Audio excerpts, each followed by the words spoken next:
Do you want to know how you can log into your quizard.ai account? If yes, then this video is for you. Hello and welcome to AI Basics. It's your host back again with yet another interesting tutorial video. In this video, I'm going to teach you how you can log into your quizard.ai account.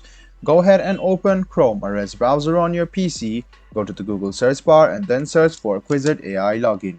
You must know that quizard.ai is a Android app or a phone app, so it is mostly based on scanning and solving problems. To log into the PC version, click on the second link and it will lead you to toolscout.ai. Now to log into your app, go ahead and click login, which you can see over here.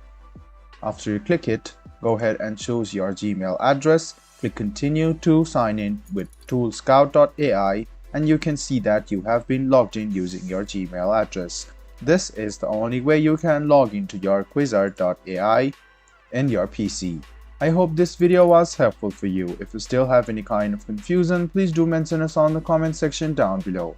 Like the video, subscribe to the channel and do hit the bell button for more. Hope to see you in the next video as well. Until then, goodbye, take care and make sure you enjoy.